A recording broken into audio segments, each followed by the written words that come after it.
Bonjour mes amis, que Dieu vous bénisse tous, que le Saint-Esprit, l'Esprit qui a substitué le Seigneur Jésus, son Fils ici sur terre, aujourd'hui le Saint-Esprit, vous savez, il est venu pour guider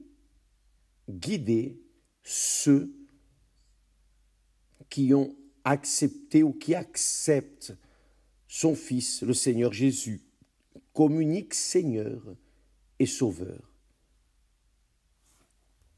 Tous, évidemment, acceptent, tous croient en Jésus, mais parmi ceux qui acceptent, qui croient dans le Seigneur Jésus, il existe aussi ceux qui, sans voulant, finissent par agresser, offenser, insulter Dieu à travers leurs lamentations, leurs réclamations, leurs pleurs, disons, parce que au moment où ils sont bénis, où ils sont exaucés par Dieu, ils restent heureux, disent grâce à Dieu, alléluia, que le nom du Seigneur soit loué. Mais lorsque viennent les problèmes de la vie, que nous vivons dans le monde, nous vivons dans un monde de problèmes, nous vivons dans un monde de problèmes. Et il est évident que vivant dans un monde de problèmes, certainement que les problèmes vont nous éclabousser, y compris ceux qui craignent Dieu, aussi bien ceux qui ne craignent pas que ceux qui le craignent. Donc, c'est intéressant. J'étais en train de méditer ici. Comment est-ce que Dieu me voit par exemple? Comment est-ce que Dieu vous voit, vous qui nous regardez? Comment? Quelle est, disons, la définition pour Dieu de votre personne, de ma personne, de notre conduite, disons? Donc, dans le livre de Malachie, le dernier prophète, avant la venue du Seigneur Jésus, il est venu après 400 ans du prophète Malachie, après qu'il soit venu et qu'il ait dit ces mots proférés, écrits, est venu le Seigneur Jésus. Durant 400 ans, Dieu est resté en silence, il n'a rien dit. Ensuite est venu Jean-Baptiste comme le précurseur du Seigneur Jésus. Et alors est venu le Seigneur Jésus. Et le Seigneur Jésus est venu et a accompli sa mission, qui a été de mourir pour tous ceux qui croient en lui. Le Seigneur Jésus est mort, il est ressuscité par le Saint-Esprit, l'Esprit de Dieu l'a ressuscité, et ensuite qu'il est monté au ciel et s'est assis à la droite du Père, du Dieu Père. Le Dieu Fils s'est assis à la droite du Dieu Père, et alors le Dieu Fils a prié au Dieu Père d'envoyer un autre consolateur pour guider ceux qui croiraient en lui, qui croient en lui. Et c'est ce qui est arrivé. Le Saint-Esprit est venu le jour de Pentecôte, 50 jours après que le Seigneur Jésus soit ressuscité. Et alors commençait le ministère du Saint-Esprit dans la vie de ceux qui croient en lui, dans son Fils Jésus.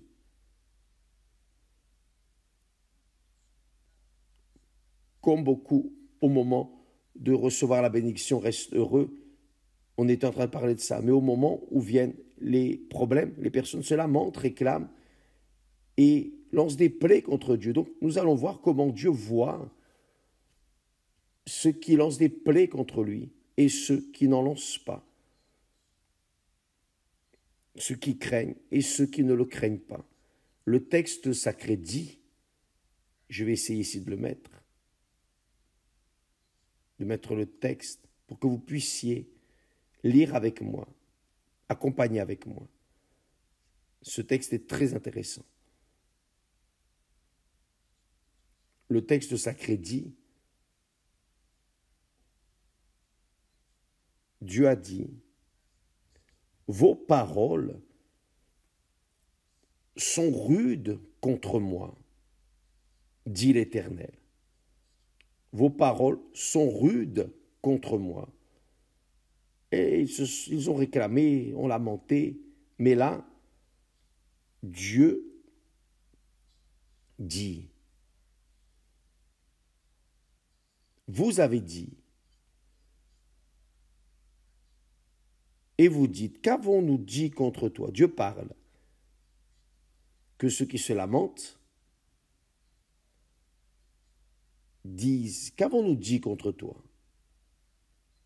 Alors Dieu répond, vous avez dit, c'est en vain que l'on sert Dieu, c'est en vain que l'on sert Dieu.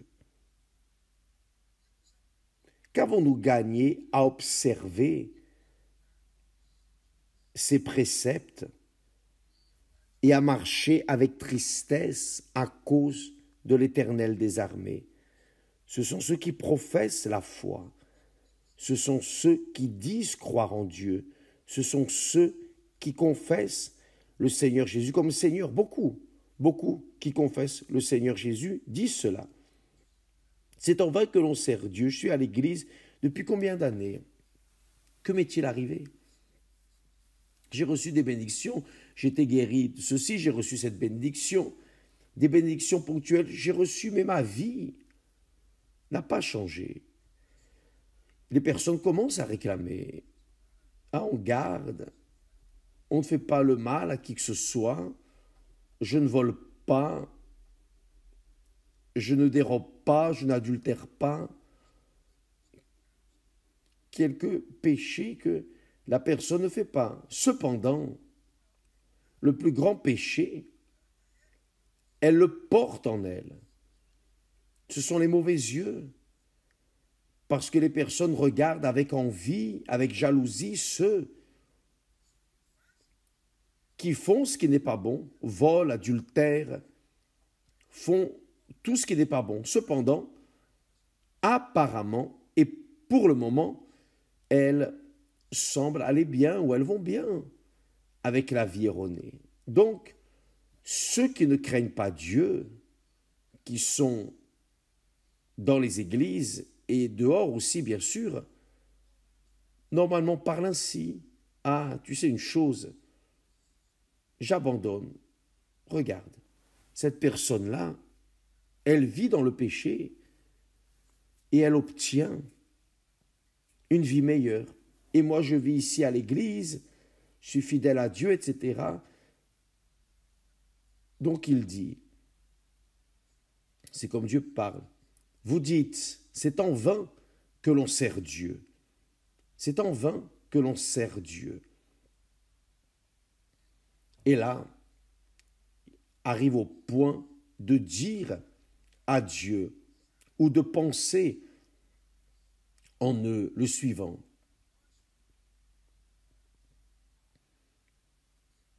Maintenant, nous estimons heureux les hautains, les orgueilleux. Nous considérons que ceux qui ne craignent pas Dieu, ceux qui vivent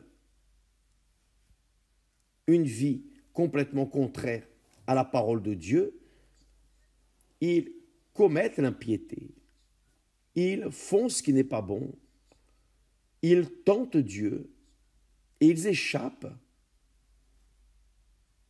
C'est-à-dire, ceux qui ne disent pas cela, mais qui pensent, sont déjà en train de commettre le péché contre Dieu, sont déjà en train d'offenser Dieu. Et Dieu voit ces personnes. Dieu entend tout, Dieu sait tout, il n'y a rien d'occulte à ses yeux. Donc, qu'est-ce que Dieu a fait? Maintenant, Dieu parle de ceux qui le craignent, de ceux qui sont fidèles. Il n'y en a pas beaucoup, mais ils sont fidèles. Il dit, ici, le prophète dit, alors ceux qui craignent l'Éternel se parlèrent l'un à l'autre. Ceux qui craignent l'Éternel se parlèrent l'un à l'autre. Et quand il dit,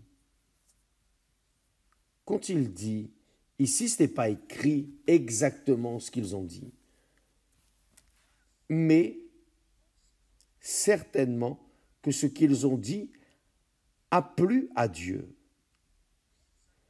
Ils ont plu à Dieu. Pourquoi? Parce que l'Éternel fut attentif et il écouta ceux qui ont dit grâce à Dieu. Oh, nous avons des luttes, nous avons des problèmes, mais grâce à Dieu. Dieu est avec nous. Mon nom est écrit dans le livre de vie. Dieu est avec moi, Dieu est avec vous. Et les personnes, c'est ça même, je crois, Dieu est avec moi. Donc, la personne affronte des problèmes, des luttes, des déceptions, des situations difficiles, mais elle conserve en elle cette foi qui craint Dieu. Non, je ne vais pas parler contre mon Seigneur, mon Dieu, en aucune manière. Et l'une parle à l'autre, oh Dieu est grand, non, réellement, ça va exploser, on va faire la différence. On affronte des luttes, des difficultés, mais ça va exploser là devant, on va voir le résultat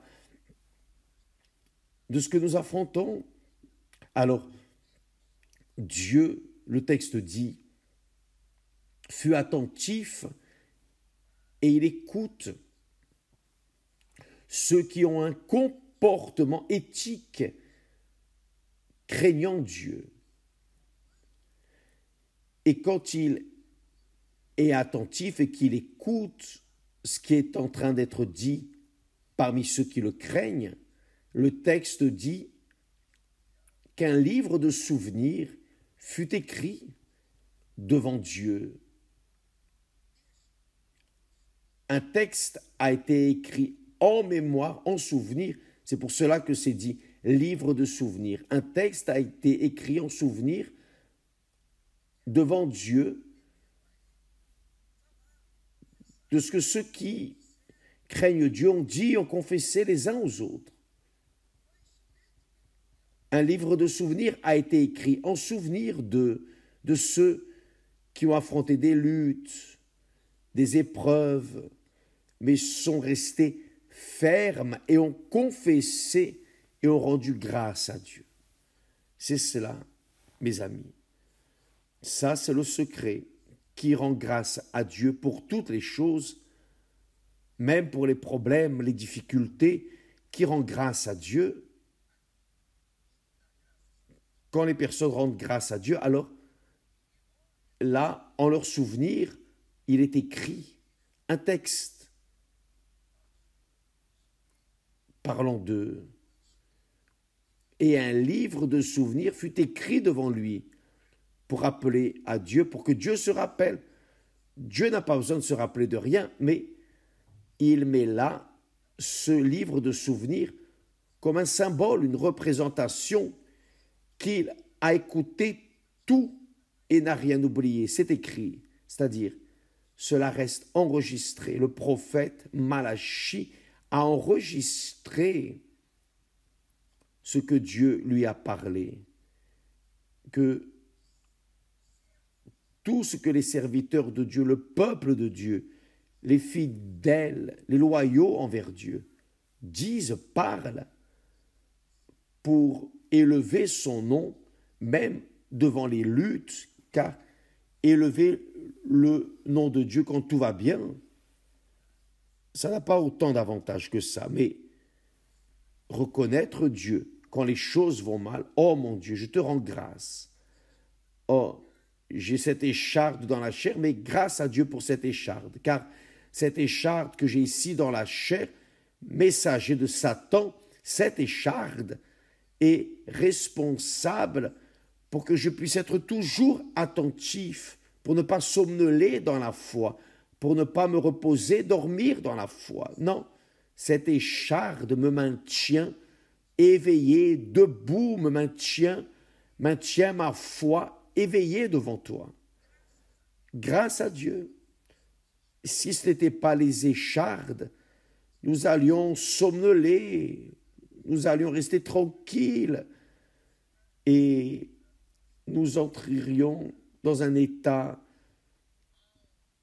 de pause et de méditation. L'état de joie, vous savez. Donc, Dieu ne veut pas cela. Tant que nous vivons ici sur terre,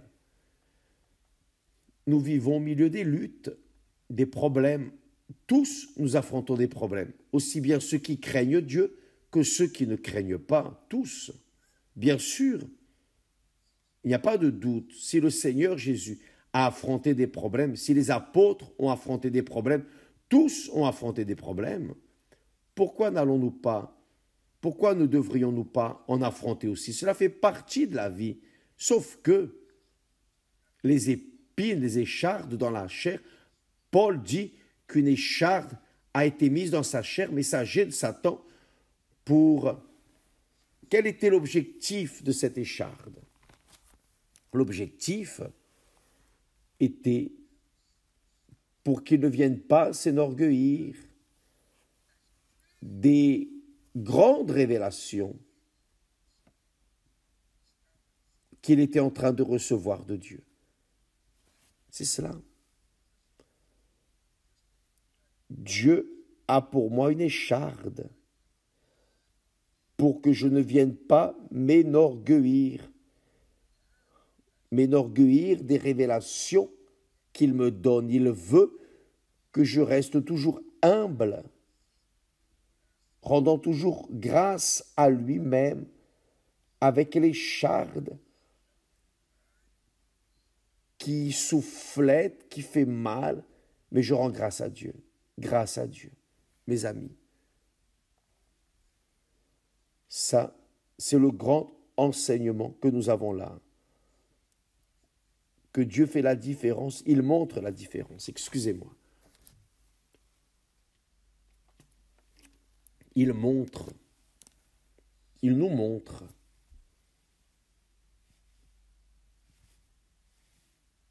que parmi son peuple, il y a ceux qui craignent et ceux qui ne craignent pas. Et ceux qui le craignent, le considèrent, le louent, remercient, rendent grâce à Dieu, même pour les échardes, grâce à Dieu. Avez-vous compris? Vous êtes dans la foi, vous êtes dans la crainte du Seigneur, vous vivez dans la crainte du Seigneur, alors peu importe les problèmes, les situations, tout est pour notre bien. N'est-ce pas ce qu'on a l'habitude de dire? À tout concourt, tout collabore au bien de ceux qui aiment Dieu. Donc, nous devons confesser cela toujours même dans les heures amères. On ne peut pas seulement confesser, car celui qui ne craint pas Dieu aime confesser « Ah, l'Éternel est mon berger, je ne manquerai de rien. » Grâce à Dieu. Mais au moment où on va voir des problèmes, réclament, se lamentent et lancent des plaies et sont comme ceux qui ne craignent pas Dieu.